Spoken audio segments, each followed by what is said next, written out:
Welcome to Cash Talk, the podcast where we delve into the depths of finance, business, and life itself.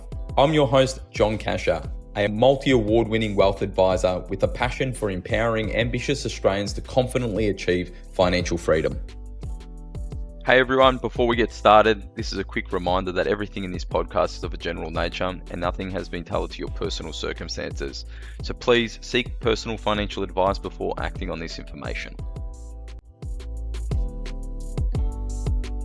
Hello everyone and welcome back to Cash Talk, and today I'm joined by Mason. Mason, how are you, mate? Good, mate. How are you going? Yeah, not bad. I noticed today we're not twinning. No, I think we've done well today, just to coordinate it better. I know, because I think it's been a few episodes where we've just been like just wearing the same outfits, which is pretty crazy. I don't know, maybe we're just getting telepathic. I was getting pretty embarrassed, to be honest. I thought you were liking it. I thought you were making phone calls going, what's John wearing? I'll do the same. But today we're going to be speaking about something that happens very often, actually, is around the erosion of wealth. I'll let you kick things off. Yeah, so I think a good way to start is to talk about how wealth erosion differs from loss. And so erosion is usually referred to around controllable habits and little things that we don't really notice. So these little leaks in the ship, so to speak. Whereas a financial loss or a wealth loss is more around risk management and these types of things. Like maybe buying a poor asset or these types of things. So I think it's really important that we discuss the differences and how they impact our finances long term. Yeah, and I think there's three main erosions that I see. Yeah, there's more, and which we'll cover, but the three main ones. One, unnecessary donations to the tax office. Like, even today we had a guy, me and Andrew were talking to, and you know he's approaching retirement and just has not even considered contributions. And he's at the age where he can access it, you know. So for him to like not do super contributions, he's literally just donating to the tax office. But it's also around like poor structures as well. Like, you know, I think I did a record with an advisor. I think over the next 10 years, it was like $1.2 million of tax saving for a client. Huge, you know, huge amount. But, you know, like, I just think people sometimes when they come to buy assets or do things, they rush them and not consider the tax structuring, the way that tax is going to erode at their wealth. But also as well, too, they don't understand the future position as well.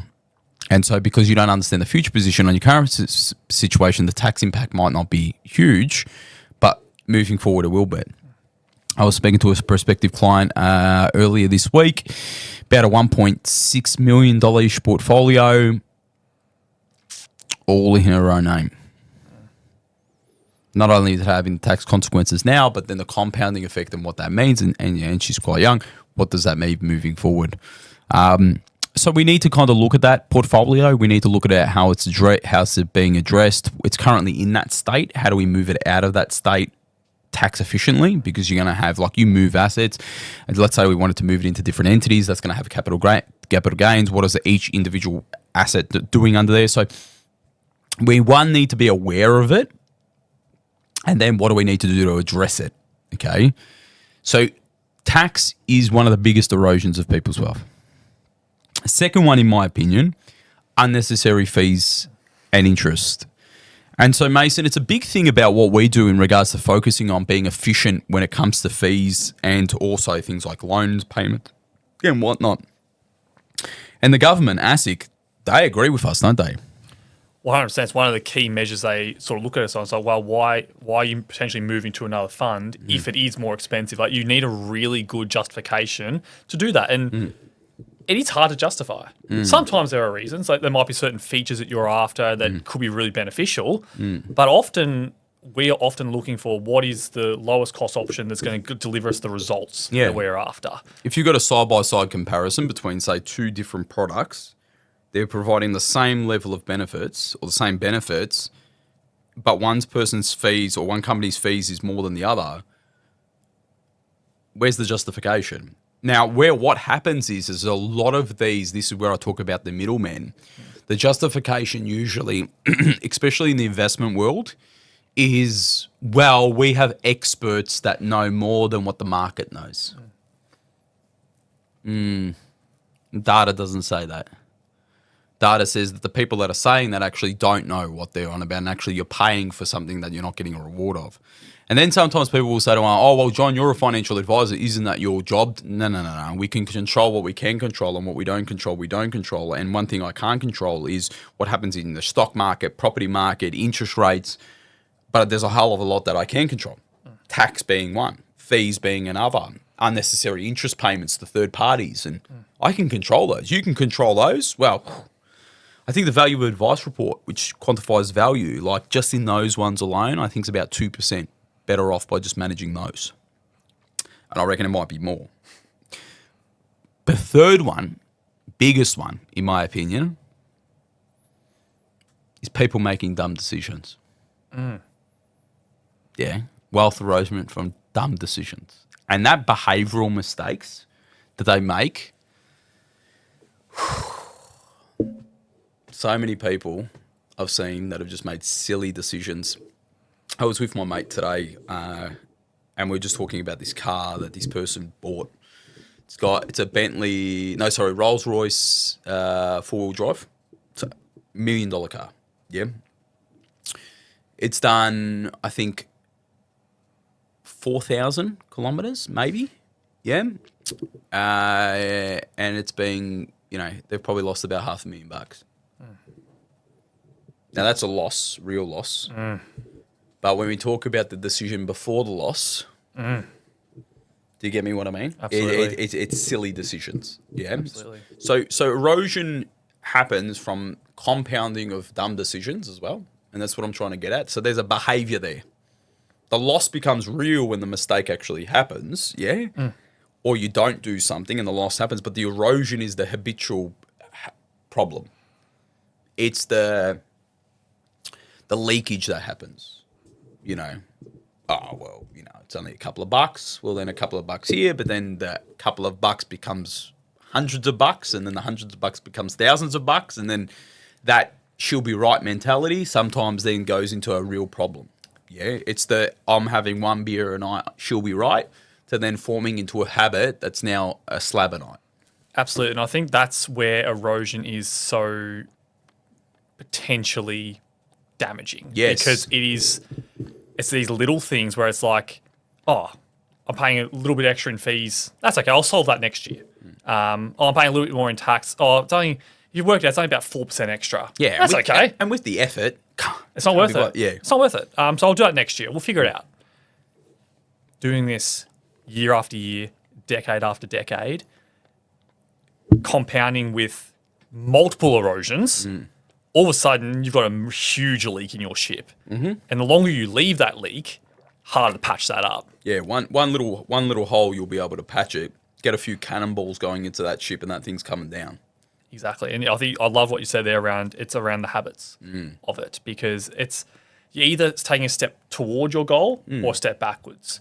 And standing still is, I'd argue, a step backwards. Yeah, correct. So it's important that you are consistently looking to move ahead. And these eroders of wealth, they come from everywhere. And so it's not set and forget. And I think that's also an erosion of wealth, setting and forgetting, because stuff is always changing. So that's why that ongoing relationship with an advisor is so, so pivotal, I think, because we are looking for these eroders. That's our job, to see things you aren't looking for. It's like, oh, did you notice this? Did you notice this? We need to change this because this is happening. It's our job. And then economically speaking, Mason, there's just so many eroders of people's wealth. The silent one we spoke about for probably the last 5 years, is inflation. It's like a silent eroder. Yeah, it's a tax that people don't see it as a tax. They see like GST, they see, PAYG tax, but they don't see this inflationary tax. And this is an eroder. Like, your buying power is less today than it was 3 years ago. And so there is, I have a graph that I get up with all of these different circumstances that people have, in their life. If it be their personal events, economic scenarios, legal changes, all of these things are trying to derail you from achieving the goals that you want. And so when you look at it and you think about everything that's happened since maybe 10 years ago to where things are now, the enormity of change is huge.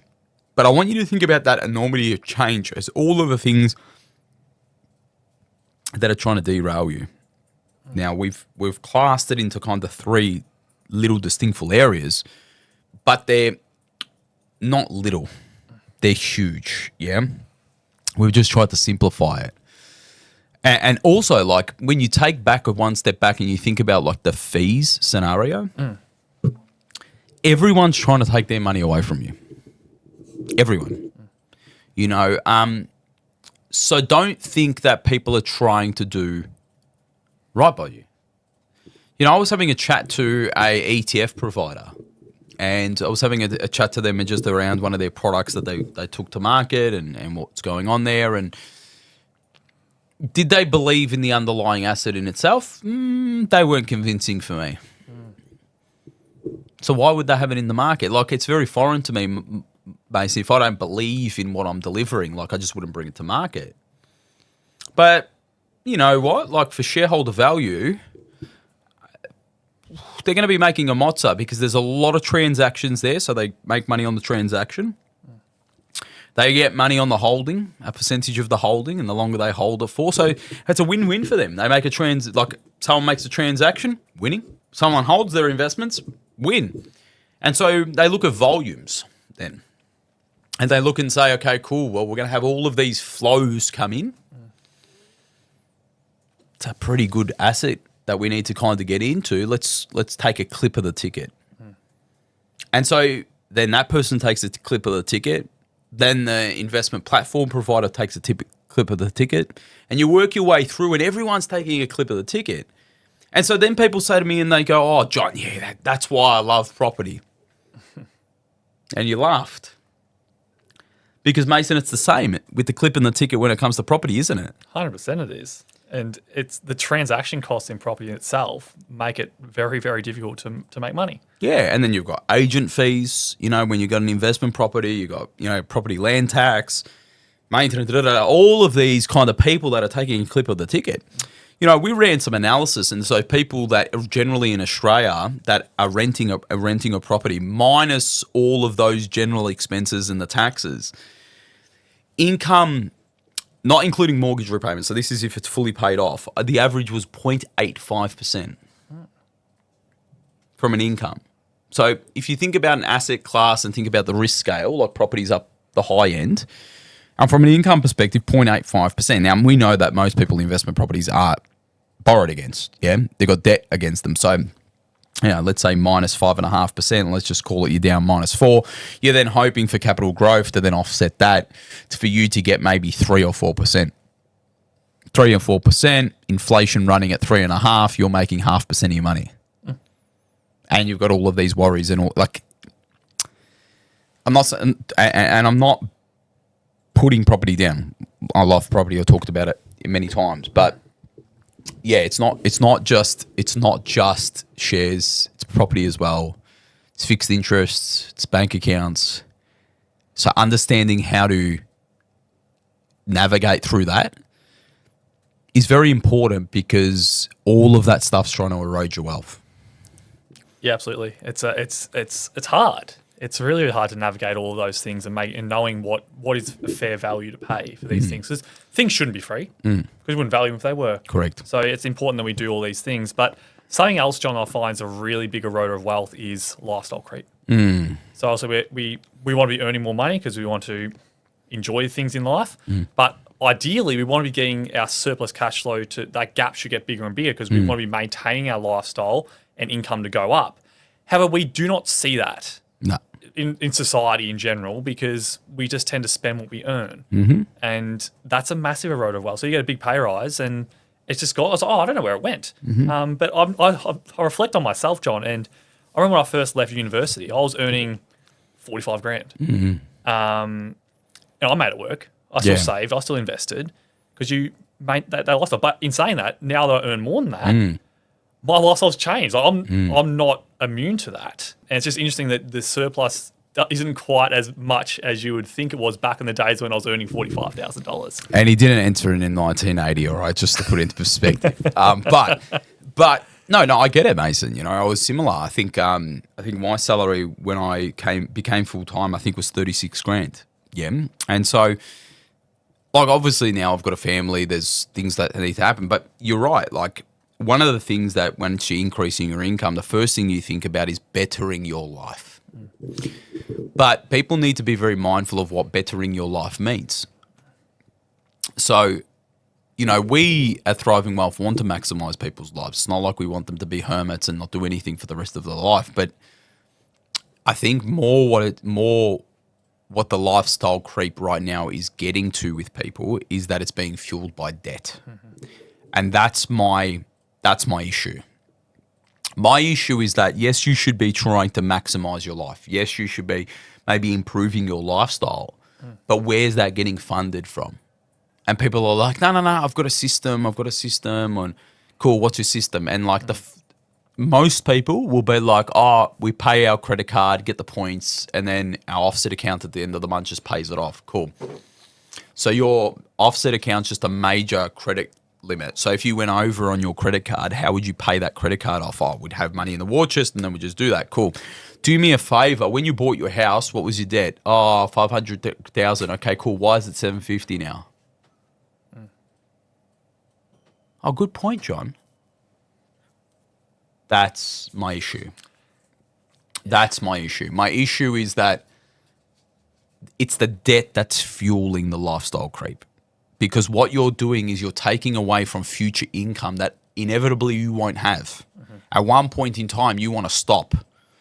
And so we look at the world debt, we look at the Australian debt levels, we look at all of that. It's the debt that sits behind the lifestyle. Yes, the lifestyle itself, I'm sacrificing, I'm not going to Vue de Mont and Chin Chins every week, I'm now doing it every fortnight. Cool. 10 years ago, what were you doing?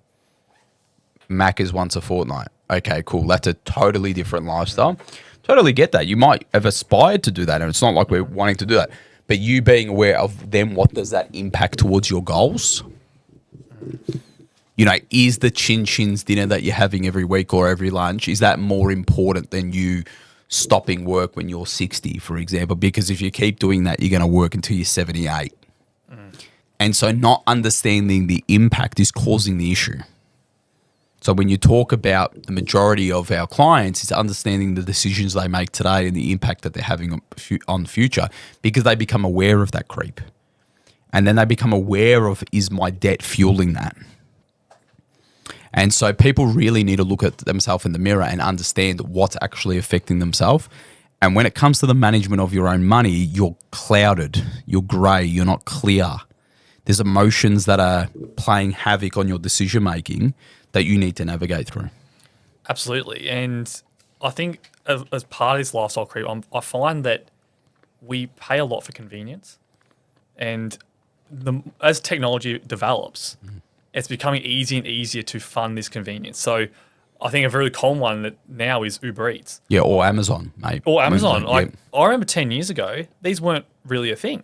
And you'd have to go physically out to get these items. It is so easy now for us to do these things, and we're paying for that. Convenience is not free. So I find that being a massive eroder for a lot of people's wealth, and I feel like it's an easy one to overspend on. I think it's really, really easy. I find that's a very big leakage point for many, many families. Yeah, definitely. I probably think I want to leave it there, Mason, because there's been a lot of things that people want to think about, but you need to be aware of the eroders of your wealth. Because if you can control these and focus on these, you're really going to be able to kind of supercharge your finances, because the impact is huge, okay? Some of them you can control yourself. Some of them you're going to need expert help on, okay? But hopefully these have been insightful for you. Mason, thanks very much for jumping on. Really appreciate your insight. Hopefully you're loving these. And if you are, make sure you share them with your friends and your family. Thank you for everyone for giving me the DMs and feedback. It's been really, really great and encouraging. But also make sure you like and subscribe on all of our major channels, video and music platforms as well too. So thank you, and thank you, Mason. Thank you.